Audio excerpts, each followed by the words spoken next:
I'm Batman. This is Pixelated Audio Episode 10, and today we're going to explore Batman through the eyes of Sunsoft.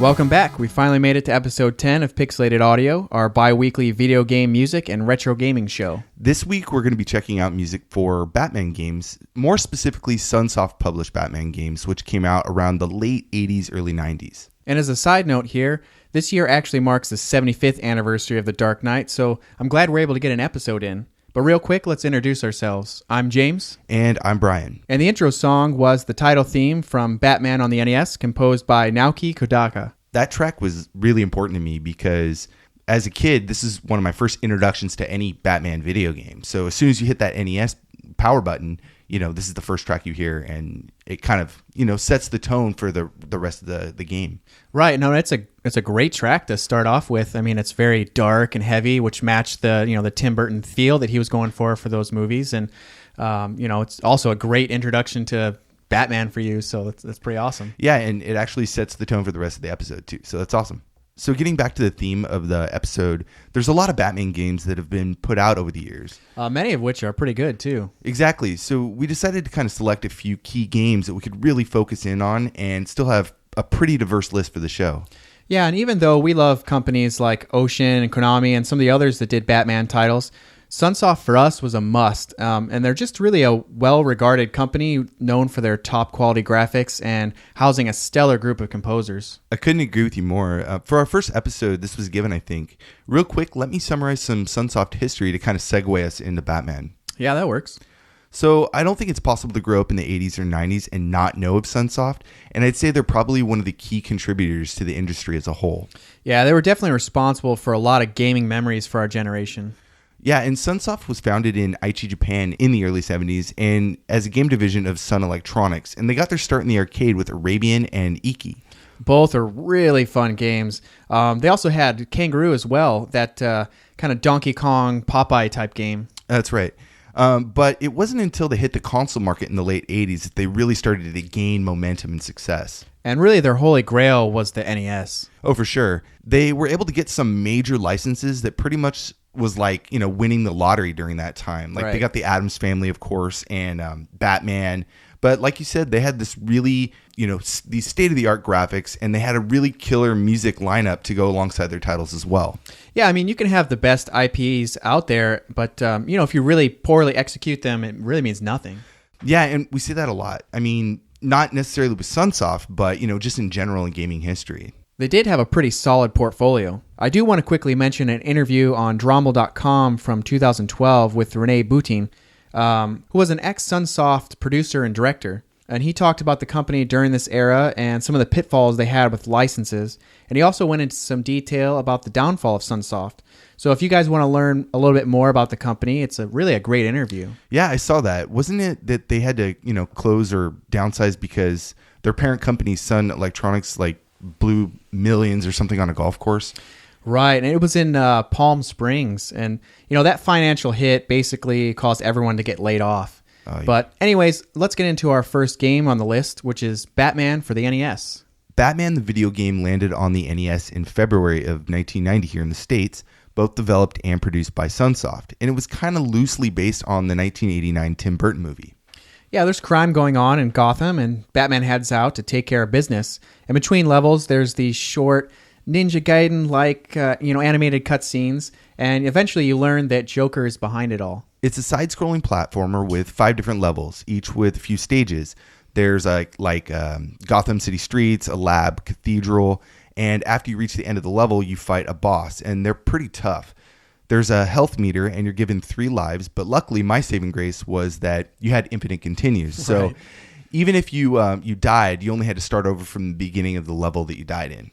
Yeah, and I really like when games do that. It kind of makes you want to play more. And by that I mean, maybe the challenge isn't as intense as some of the other games, but it does make you want to stick it out a little longer and finish the game. Not just get frustrated and rage quit. Right. The gameplay also shares some Ninja Gaiden or later Mega Man-like qualities because you can wall jump back and forth between obstacles. This is probably one of my favorite aspects. There's this part in the chemical factory where, like, if you don't time out multiple wall jumps, as well as the height of the jump, you can never make it through. You just die and fall backwards. Right. I mean, I didn't get that far in that, so I definitely would have needed those infinite continues. There's also 3 different weapons that Batman can use. There's the Batarang, the Bat Spear Gun, and the Dirk. Not really sure why they didn't call it the Bat Dirk, but for all those, you have to pick up ammo throughout the levels, and some enemies basically can only be killed by using certain weapons, so you really have to hang on to those until you're ready to use them. The graphics are pretty solid. I like them a lot, and the animation is just really, really well done. It's a pretty dark game, actually, and kind of reminds me of that Tim Burton look that the movies had. Batman's sprite is pretty simple, and it's just pretty much shades of blue and purple for him, but it really helps him stand out against those darker backgrounds. So we have some music lined up from the game, which was composed by Naoki Kodaka, who's just genius when it comes to game composition. We have plenty more lined up from him, though, so we'll talk more about him in detail later on. Right. We have 3 tracks from Batman on the NES, starting with Streets of Gotham, Underneath the City, and Laboratory of Madness.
That was Streets of Gotham, Underneath the City, and Laboratory of Madness, composed by Naoki Kodaka for Batman on the NES. And as I'm sure that you've noticed, the music has a very different sound than the movie does, which I think is great. It has that very fast-paced and epic, that driving beat, right. Yeah, I mean, the beat and the scales, and it's just such a great dynamic. It is very dark too. Yeah. That first track, that's like something that Streets of Gotham. I was just thinking the whole time, like, wow, this is really like a dark night on the city. It's really cool how Kodaka uses. I want to say he kind of infuses a lot of like almost like Konami almost sounds to it. Like there's a lot of like that Castlevania kind of scaling and stuff. Right. No, I can definitely see that. And Underneath the City, I feel has like that heavier beat, so it's different than the first track that we played. Right. But it still has that soaring, epic feel that I really loved with the juxtaposition of that deep beat with those really high notes. And that high melody is so good. It's like that's what I love about NES music. I love that when they do that. And the background, there's this background voice in there too that is like going up and down on scales, and you have to really listen to it, but it's like so clever how that ties in with the melody, and I like that a lot. The last track is the one that actually remind me of Castlevania the most, and it's the Laboratory track, and it's just another great track. It's a really awesome showcase of NES, the sound chip. Right, and it's so chaotic and so fast-paced, and really for me, one of my favorite types of songs that I hear on the NES is that really fast-paced, tons of notes, but it's still really organized, and it's just so amazing. Yeah, it's like a really calculated, process that creates this music. It's awesome. And I mean, it makes you think. The hardware for graphics and stuff was pretty limited, but that sound, I mean, they really pushed it. There's so many amazing NES tracks out there. Yeah, and it complements the game. I mean, the game really is fun. I enjoyed it a lot. I liked it as a kid. I think all my friends, like in elementary school, were playing it. It was fun. Even in December of 1989, Electronic Gaming Monthly declared it, the best movie to game, out there. That's awesome. That's I know. Awesome. And a lot of these, movie to game titles are really poorly done and poorly executed. So I mean, especially nowadays, if you see something, it's like, oh, there's like Game of Thrones game coming out, and it's like, I bet it's terrible. You can't even imagine that a Spider-Man movie game is going to be good or anything like that. Yeah, so it's a rarity, but it's awesome that they were able to do it. So let's shift over to another Sunsoft Batman game, this time on the Game Boy. Sunsoft released Batman in 1990 on the Nintendo Game Boy, and despite the box art being identical to the NES and also being kind of based on the movie and a platformer, the games are completely different. Yeah, the game plays a lot like Super Mario Land and kind of looks like it a lot too, except that you have a gun which can be upgraded to these giant bullets or like the Batarang. Not really that imaginative, but not bad for an early Game Boy game. Yeah, the game was really, really early in the Game Boy's life. I mean, I don't even think a year after release. That probably accounts for the very simple sprites. Batman probably only takes up about 10 pixels altogether. It's not bad looking, and it's really fun to play. So if you got some time to kill in the afternoon, definitely check it out. Or, if you're like me, 8 years old on a 6-hour car trip. Yeah, and I thought it was pretty fun too. But you could probably reskin him to just about any other character and it would work. And the levels are kind of simple. They're basic platforms, and there are these floating blocks that you can shoot or jump on. And the darker colored blocks usually contain an item or points. But the thing that adds a little complexity is that you can destroy a box that you actually might need to be able to jump over to the other side. The music is really impressive, though. It has a very Konami feel to it. Again, composed by Naoki Kodaka, but also in the sound credits are Nobuyuki Hara and Shinichi Seya, a pretty tight-knit team and all in-house composers and engineers. And Kodaka is really the MVP for Sunsoft. He's done a huge list of games that you'd all probably know. Obviously, Blaster Master, Gremlins 2, which is another great movie tie-in, Journey to Silius, Fester's Quest, Medulla no Tsubasa, and Euphoria for the NES. And he's also done the Albert Odyssey games for the SNES and the Sega Saturn. Really, that's just a few. He's got a really big repertoire. Nobuyuki Hara was both a composer and a software engineer at Sunsoft. Basically, when he wasn't composing, he was programming all of Kodaka's music into the games. Shinichi Seya was also a sound engineer at Sunsoft, and while he didn't compose music much, he wrote most of the drivers and implemented both Kodaka and Hara's work. These three were like a really, really good team, and we see them paired up quite a bit. But I read on VGMPF that Nobuyuki Hara actually passed away in his mid-20s from an illness, which is really unfortunate to lose, such a young and talented person. Yeah, that's too bad. I think there's a lot more that we could have heard from him, too. Yeah, me too. But let's get into our Batman Game Boy block. We have 3 tracks, and none of them have track titles, but from what I remember, it's all stage music. So we have track 2, track 6, and track 7. So join us again after the break.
God, that Game Boy sound really hits me. That was track 2, track 6, and track 7, composed and engineered by Naoki Kodaka, Nobuyuki Hara, and Shinichi Seya. It's so hard to imagine that this is a Game Boy. And then when you take into consideration that this is early, like super early Game Boy, I mean, these are amazing. Like, yeah, so amazing. These tracks are so good. And, again, it has that kind of dark driving, beat that goes throughout pretty much all the tracks. It really kind of pays homage to the NES version of, right. It keeps that, feel going. Yeah, you can see how they're related, but how they're different at the same time.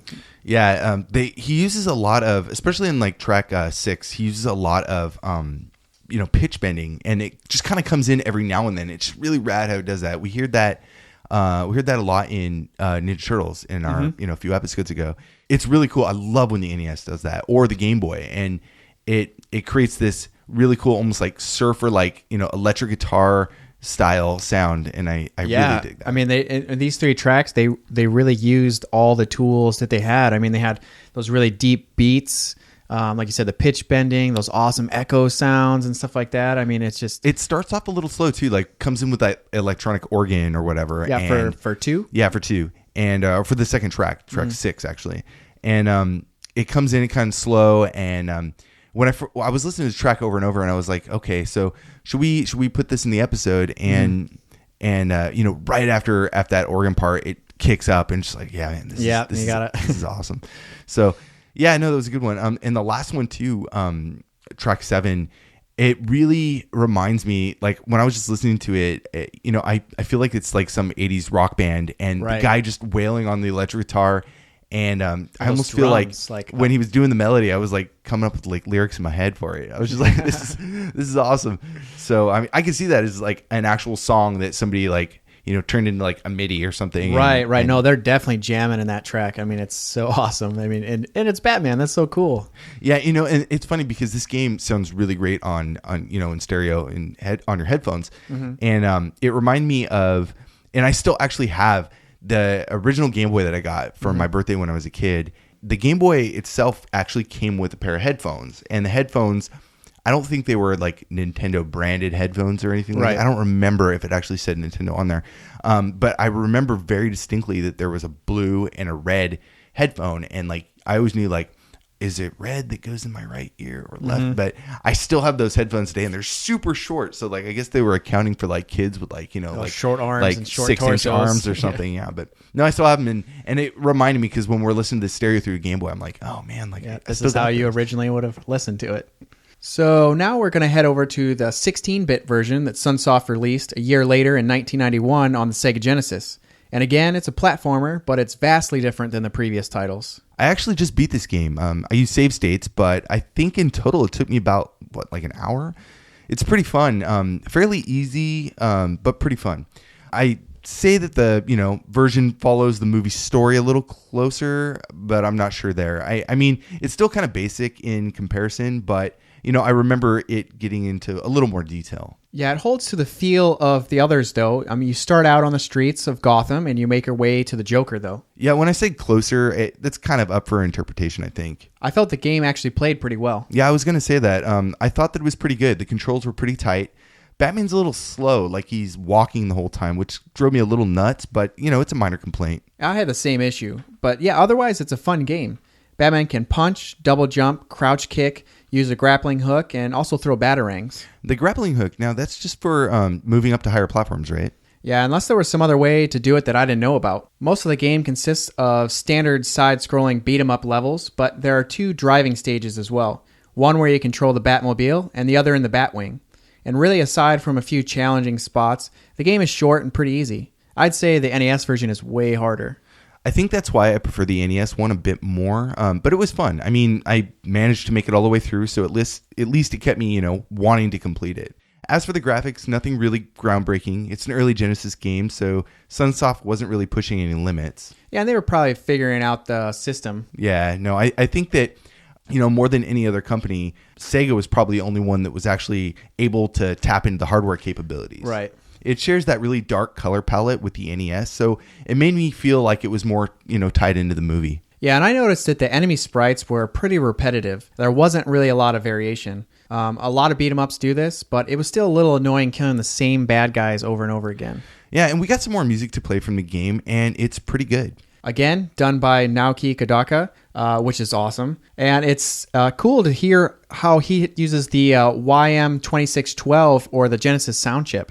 Yeah, I know. I like the sound a lot. But, before we talk too much, let's get into it. There's a lot of great tracks, and it was really tough to narrow, just a few down. But I think the 4 that we chose are really good representations of what's going on in the game. Yeah, it was hard. And we picked out Axis Chemical Factory, Flugelheim Museum, Gotham City Streets, and Boss Theme. So let's check those out.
That was Axis Chemical Factory, Flugelheim Museum, Gotham City Streets, and the boss theme composed by Naoki Kodaka for Batman on the Sega Genesis.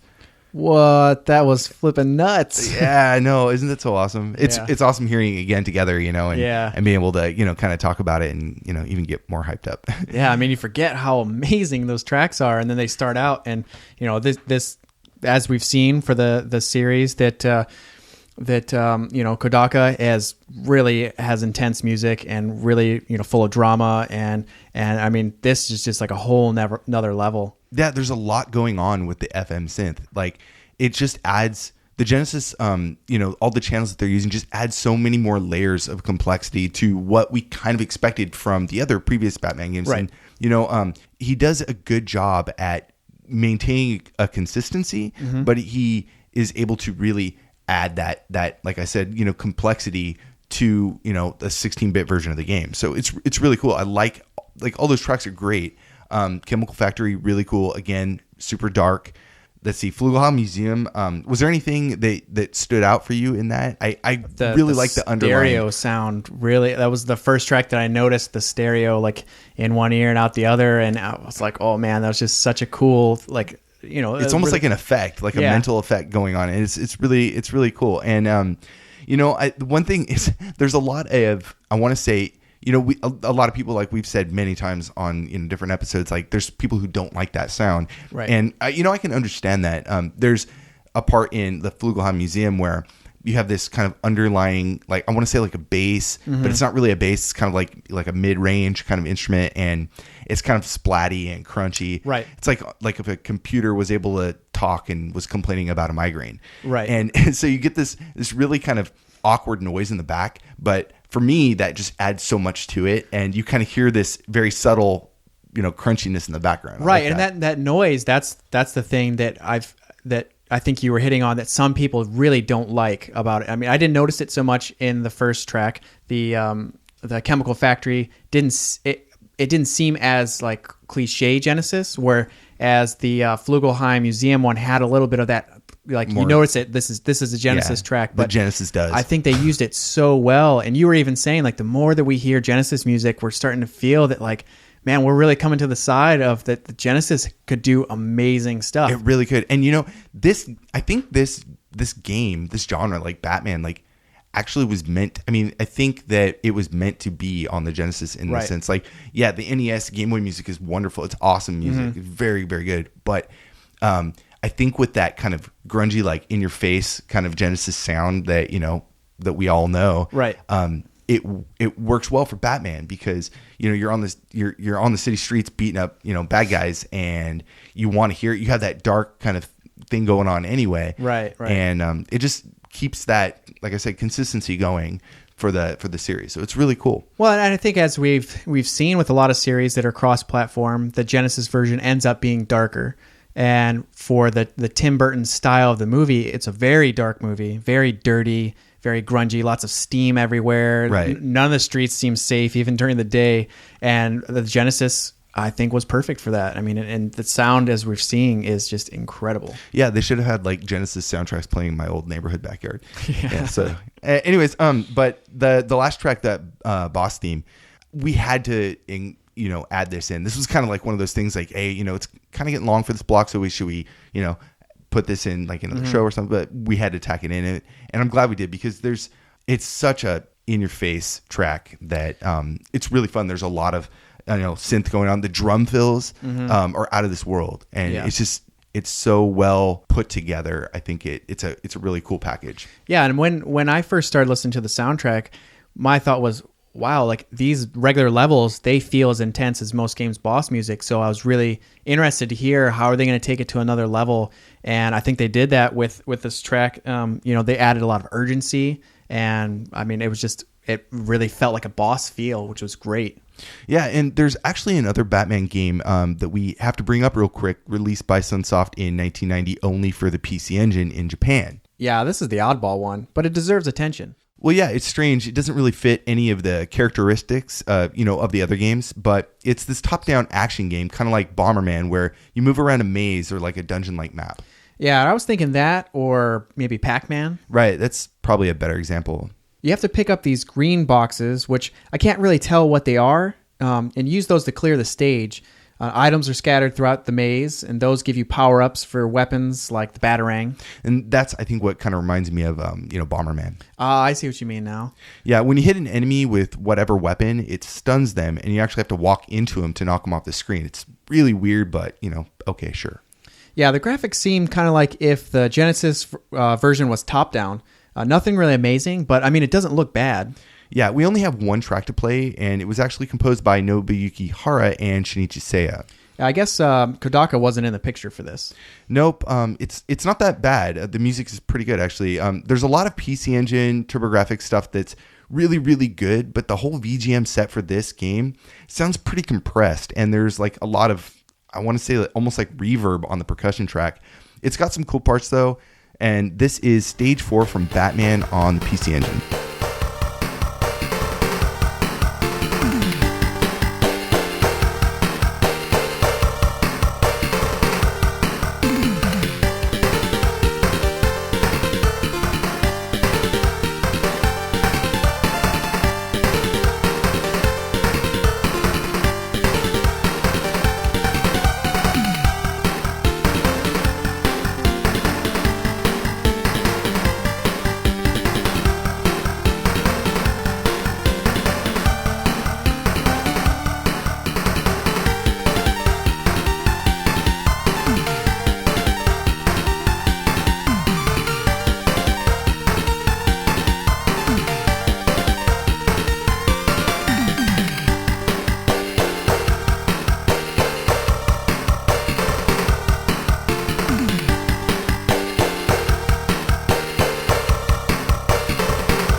You just heard Stage 4 from Batman on the PC Engine, composed by Nobuyuki Hara and Shinichi Seya.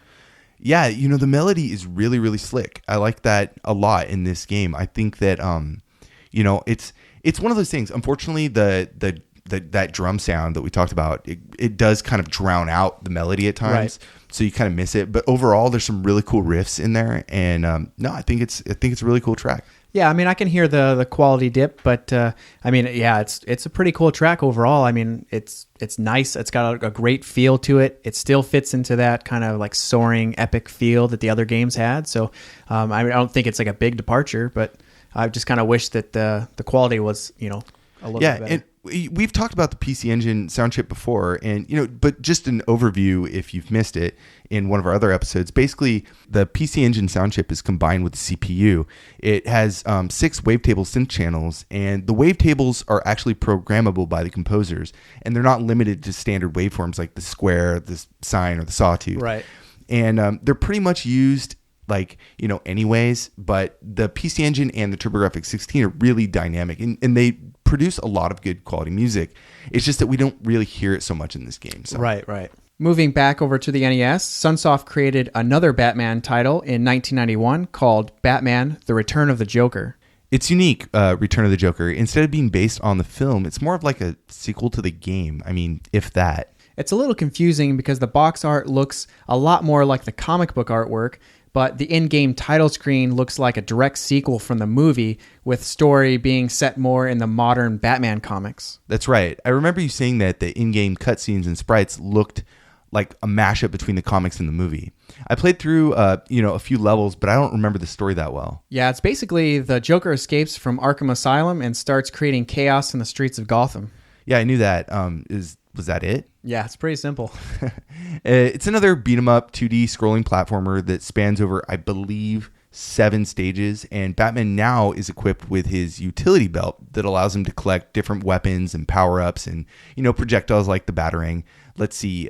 You can also do a power slide and also charge up your weapons now. One big difference is the boss battles. Both Batman and your opponent get a point system instead of a standard health bar. So like Batman will start out with 80,000 points and the boss will have a certain number of points as well. But as you take damage, the number decreases until you hit 0 and then you're dead. Yeah, it's funny. I don't really see how this is any different than like a health bar, but sure. Okay. Yeah, I really didn't see the reasoning behind it either. But regardless, the game looks beautiful on the NES. Almost like it's on a 16-bit console. Yeah, it's gorgeous. I mean, there's, even some Genesis and Super NES games that don't look as good. It's very polished. I think the sprite layering really adds a lot to it. Yeah, like the foregrounding and backgrounding layers. Yeah, you walk behind pipes and fences and buildings, and it just feels more like an actual environment. Like walking around these areas, it's got a lot of the dark colors and kind of give it that edge, but it's really great. Let's go ahead and get into the music. This is another game composed by Naoki Kodaka with the help of Nobuyuki Hara and Shinichi Seya. And we've got 2 tracks lined up. There's Urgent Situation, which shows up a few times in the game in different levels. And then we also have Dangerous Waves, which I believe is only in stage 3. So let's take a listen and check them out.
Man, that was so awesome. Yeah, it's so cool. That was Urgent Situation and Dangerous Ways, composed by Naoki Kodaka for Batman, The Return of the Joker on the NES. I love both those tracks, and I love how they're executed on the NES. I think they sound very, very good. there's I want to say that there's a lot of influence from the first game on this game, but at the same time, it's the same composer. So we're starting to see Kodaka's style a lot more, I think. And, you were saying when we were listening, you're like, oh, this is still very Konami, very Konami. Yeah, it's super Konami, especially that first track reminded me a lot of Castlevania and stuff like that. Yeah, and I think this is where we're kind of seeing that he just has made a name for himself in this style of, it's no longer really like, I guess we can't say Konami style. This is Kodaka style. Right, and it's a great track to listen to, but it's also a great track for this type of game. Right. And he does that well in the first Batman, the video game, and then the Return of the Joker. And I think for all the games that we've played so far today, the music has fit really well, and Kodaka really continues that making the music work great for a game like this that fits the style and the theme. None of them really did any of that like Batman sound, especially from the movie or anything else, but it feels very much like a Batman game. Well, like one thing that I noticed about his style is that he'll have like, a pretty like ambient percussion line going, and then he'll have like this also driving bass line, and then he'll have like a single note for the melody, like a single trumpet, approximation, obviously, and that will, it doesn't have any like harmonies with it, or it's not multiple notes, it's just one. And he kind of dances around, the whole song with that one melody. Well, the back end is just kind of forceful and keeps going. Right. So I like that a lot. I think it's really cool. The next track, like this is a song that it's funny because we wanted to put this in for a long time. And I remember it was a few months ago, I was walking my dog and I was like listening to video game music because, that's what cool guys do. Oh, that's what I do too. And so I heard this track come on and I was like, man, I've never heard this. This is awesome. But I text you and I was like, yeah, dude, I remember getting the text and you were so excited. And I was like, oh, Batman game. Yes. Like I want to listen to it. You got to check this out. And I was like, oh my God, it's Kodaka. Like, wow. And I think that both of us agree that this is like one of our favorite tracks. Yeah. It's so cool. And you got the bass line in there, just da da da dun da da da dun, and just like that. Yeah, it's a really simple song. Yeah, I love those echoes and the trailing notes and everything. And it's just a really great track. So a year later, Sunsoft decided that they wanted to remake Return of the Joker for the 16-bit generation. Give it a graphical facelift and a slight title change to Revenge of the Joker. It was released in 1992 for the Sega Genesis, published again by Sunsoft, but this time developed by Ringler Studios. And Ringler Studios did a few sports games during the 16-bit era, but probably is best known for porting Clay Fighter to the Genesis. Best known, but I wouldn't say well known. Yeah, I hadn't heard of them before this. The game was also supposed to be released on the Super NES under development by ICOM Simulations, but for whatever reason was canceled before being published. For what I can tell, it was actually completed, but I can probably guess the reason why it didn't come out. Right. The Super NES ROM dump had been floating around the internet for quite a while, and not really much was known about the game until 2004 when on eBay an actual prototype showed up for auction. Other than a few minor graphical changes, both games are nearly identical to the NES version. Yeah, the story too. Joker escapes from Arkham Asylum and Batman has to go after him. Also like the original, you can jump, shoot, kick, and slide. They have the same power-ups too, like homing projectiles and multiple shot, and also a power shot. The level design worked okay on the NES, but on the Genesis and Super NES, it seems actually a bit worse. I don't mean graphically, but more along the lines of object and enemy placement. Right. So say something that felt off in the NES game, for example, I would have expected to see kind of maybe some better visual cues or different ways to approach the same obstacles. Even in the first level, if you don't memorize where those huge spike balls are, there's really no way of guessing where they're at. Yeah, it's totally unavoidable, and I think that the collision detection in general is worse too. You said earlier that it's kind of a facelift from the NES version, and that's true to some degree, but it doesn't really seem to live up to what we know the Genesis is capable of. And now instead of the all-blue sprite of Batman from the earlier game, he's in black and gray with a blue cape, which really reminded me of the 80s and 90s comic book. I don't know if it fits the game if you're looking for any type of timeline, but I really dig that look. Oh, me too. That was the Batman that our generation grew up with, and that I was really into before that whole dark movie look took over. It's got a really classic look to him with the tall bat ears, but if this was ever meant to be some sort of a sequel to the previous game, it just really doesn't fit. I'm right there with you. Yeah, it's not a horrible game. No, not at all, but I don't think I would spend too much time with it. Nah, neither would I. And the difficulty curve is just pretty brutal. Yeah, it starts off really easy, but then it exponentially gets harder the further you get. All of the flaws aside, the music isn't bad. Both versions had pretty renowned composers, even though it's mostly recreations of the original score. The music for the Genesis version was done by an American composer you'd probably know, Tommy Tallarico. Good old Tommy Tallarico. Right. He's done a ton of stuff in the gaming industry, and some of his big titles are Earthworm Jim, the Chuck Rock and Cool Spot for Super Nintendo, and Terminator for Sega CD. For the Super NES version, David Whittaker is credited, and I believe it's mostly a port from the Genesis version, though. So like a port of a remake. Yeah, but he is a legend. If you don't know Whittaker, he's kind of like the godfather of game music, and he's probably done more game soundtracks than any other composer, at least as far as the Amiga and Commodore 64 go. We'll get into a little more of his work on another show, but he's done music for Shadow of the Beast, Glider Rider, Obliterator, Street Surfer.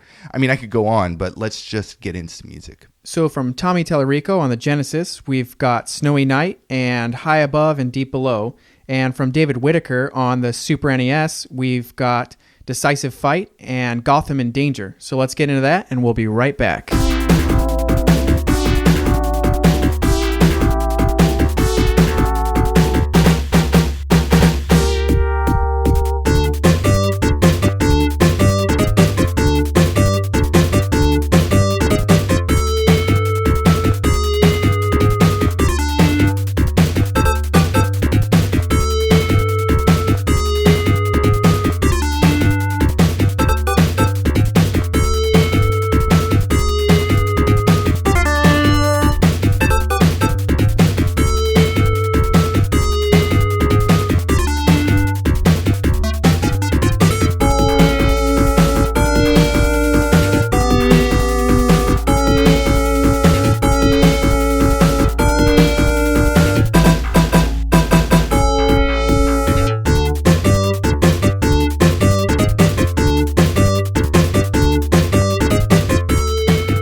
That was Snowy Night and High Above and Deep Below, composed by Tommy Tallarico for Batman Revenge of the Joker on the Sega Genesis.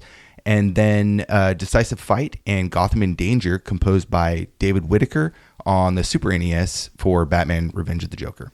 That was pretty cool to have two different composers across two different games in the same block. Yeah, no, I like that. It was cool because we can hear the different takes on the different styles, and not only that, but also the different system architecture for the sound chips. So right. It was cool.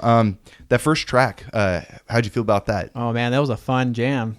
Yeah, no, Tommy Tallarico, it's not what we normally hear from his stuff. It's not typical, I couldn't dub this like Tommy Tallarico music, but if you compare it to Earthworm Jim or something like that, but it does sound like what he was doing. It does have little subtleties of his style, but it sounds like he really was taking Kodaka's work and kind of making it for the Genesis. Right. Just let's apply this to the Genesis sound with you doing it this time. And, which is really cool to kind of see. It's kind of like in artwork when you see someone remakes, something that's been done before, but kind of in their own style. Yeah, they kind of add their own flair to it, right? And then the tracks though they're both pretty good. They're cool tracks. I think I would say that I like the pace and the energy of the previous Batman titles. Right. But this game did have some cool stuff in the Genesis. It's fun to play with. So it was cool that we got this composer to do something kind of in his own way, but of somebody else's work. So I like that. Right.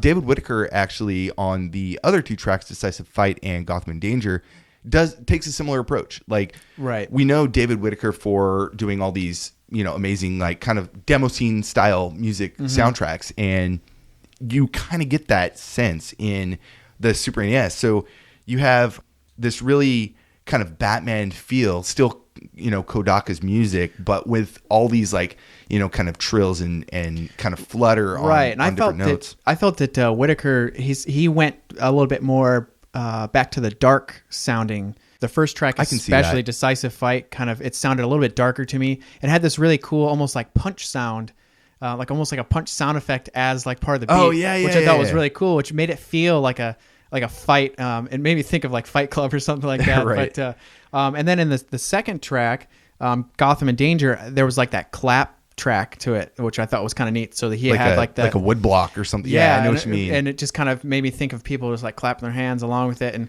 and dare I say, it had a little bit of a montage feel to it. So I really liked the Gotham in Danger track. Yeah, I know the Gotham in Danger. I noticed he's all over the place with the bass. It's just all over. It's crazy. Then you get that Super Nintendo cliche fanfare trumpet brass kind of thing going around, and then you get these guitar obviously whatever instrument that is, but guitar sound playing this this kind of melody or kind of soloing, and then if you listen really closely, there is like a second guitar that kind of deviates. It hits that peak and then it deviates and kind of branches out into two different sounds. It's way cool. I love that. I would have never noticed that had you not pointed it out. I mean, I don't have a very sensitive ear for music. I never played any instruments. But once you pointed that out, I was like, oh, that is really cool. It's a really neat touch because it's really subtle, but you can hear something split off and kind of go a little bit in a different direction, which was really neat. Yeah, no, I think generally overall these tracks are pretty cool. So I think it's time to move on. For our final game today, we're jumping over to the Game Boy. You mean wall jumping? Oh, that's right. Wall jumps are back in Batman, The Revenge of the Joker for Game Boy. Yeah, so in 1992, Sunsoft continues the Bat trend, putting out another game in just 2 short years since the first Batman movie tie-in.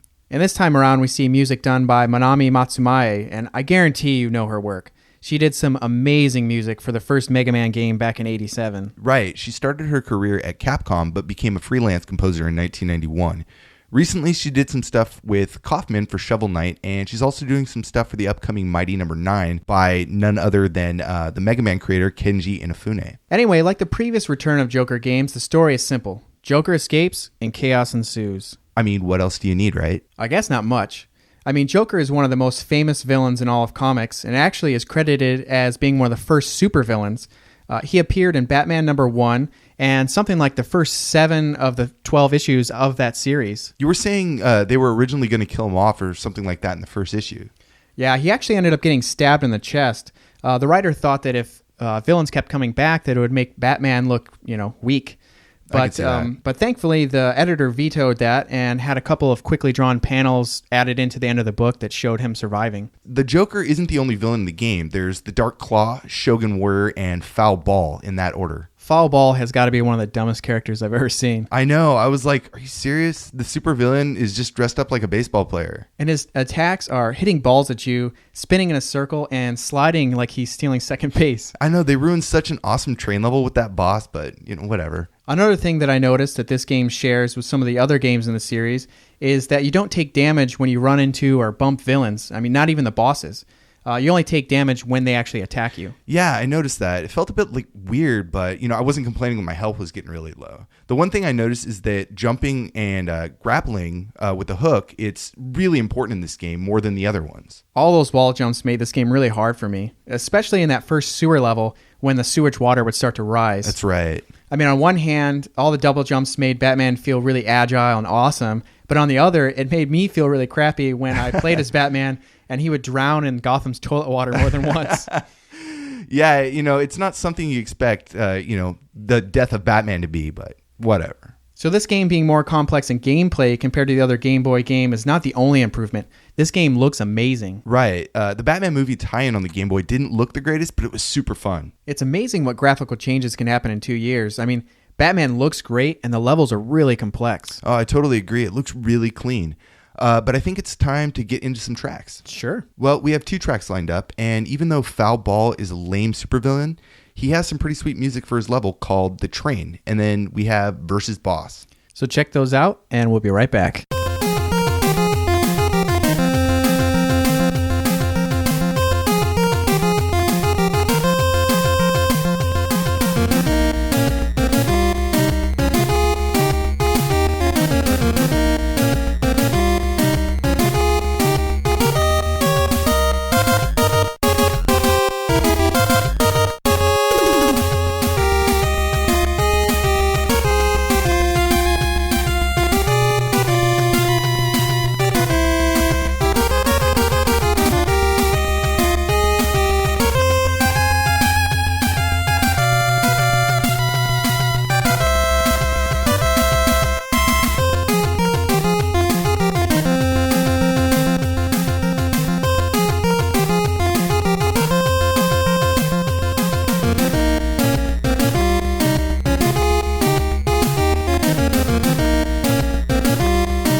You just heard The Train and Versus Boss composed by Manami Matsumae for Batman Return of the Joker on the Game Boy.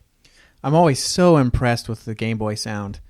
Yeah, you can't go wrong. Like, it's just, I guess you can, but Yeah. they're more often than not, especially with a composer like this, Right. they're going to just pull off some just really amazing stuff. Right. I mean, even stuff that comes from other games, like from the NES or whatever, it sounds so cool on the Game Boy. Even if it's the same track, it sounds really cool. Yeah, it's really whenever we see those ports and stuff like that too, you can hear the Game Boy sound in like every note. It just sounds so like clean. I think that that's one thing that I love about the Game Boy is that the notes are very, very clean. You don't hear a lot of reverb and like distortion. It's just very, very well intonated notes. So it's cool to listen to a lot of Game Boy tracks. And Matsumae, she's got a lot of, you can hear that kind of Mega Man influence in her work, because a lot of this stuff we heard from like Kodaka and the other composers for the 16-bit versions, they were playing a lot with that single note melody where it was just like one instrument doing a melody. But Matsumae, she really likes to, and this is where you hear the Mega Man influence, is that she does a lot of harmonizing notes. So she'll have like, you know, one instrument and another instrument harmonizing, and they'll kind of play together and play off each other like they're playing tag. It's really cool. Right. No, and I think that really adds to the energetic feel for these tracks too. Like it's very exciting, and it almost kind of adds a little bit of like a futuristic feel as well, I think. I agree, yeah. But yeah, I mean, it's super great track, and I can totally see the Mega Man feel that's in it. But I mean, the Versus Boss one too was another great one that had a lot of intensity to it. A lot of note like pitch bending and stuff. I love it when they do it on the NES, and I love it when they do it on the Game Boy. Right. And she plays a lot with what the Game Boy can handle, and I like that. I think it's cool. I mean, this track is very similar to what we've heard in the console versions, and it's just really cool to hear it on that Game Boy hardware. Yeah, so that wraps up the show today. Quite the list of Sunsoft Batman games. Right. So today we heard tracks from Batman, the video game on the NES, Game Boy, Genesis, and the PC Engine, composed by and engineered by Naoki Kodaka, Nobuyuki Hara, and Shinichi Seya. Batman Return of the Joker on the NES by Naoki Kodaka, Batman Revenge of the Joker on the Sega Genesis by Tommy Tallarico, and the canceled version of Batman Revenge of the Joker on the Super NES, who we believe to have been composed by David Whittaker. So I've got to ask, out of all those games, which one would you say is your favorite? Well, actually, I'm going to go ahead and say that it's probably the Batman on the Game Boy, right? Yeah. No, I had the NES one too, but something about the Game Boy version really brings back some good memories. Back when like the only thing I had to worry about was if I had working batteries or when my next soccer game was. For you, I'd say the NES version? I did think the NES version was pretty great, but I'd have to say that I had most fun with the Game Boy version. It might have looked a little weird, but it was really fun to play. Yeah, even the nostalgia aside, like I agree with you on that. So I guess that's it for Sunsoft Batman. But before we go, we have some plugs and some music to send you off with. So thanks for listening. You can visit us online at pixelatedaudio.com, where we have a detailed list of our tracks and all of our show notes. You can also find us on Twitter and subscribe to us on iTunes or Stitcher. And if you could, leave a review. It helps us out. Yeah, those comments and suggestions are great. So if you have any ideas for future episodes or things you'd like to see or hear better, then just let us know. Yeah, we definitely love to hear from you. I also wanted to quickly give a shout out to our friends over at Pixeltunes Radio. Super cool guys. I've been talking to Ed, one of the hosts over there, and we kind of just share some ideas and talk to each other about the episodes every now and then. And you know, I've listened to pretty much all their episodes at this point, and they're really good. They have some great content. Yeah, it's great to find some other people with common interests. Right. And I also wanted to give a shout out to the Arcade Chat, Retro FE, and Hyper Launch guys, and also the guys over at VGM Rips and VGM PF. So the OC remix track taking us out is called Batman Flugel Rock from remixer Thunder Throwin'. See you guys next episode.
that you did.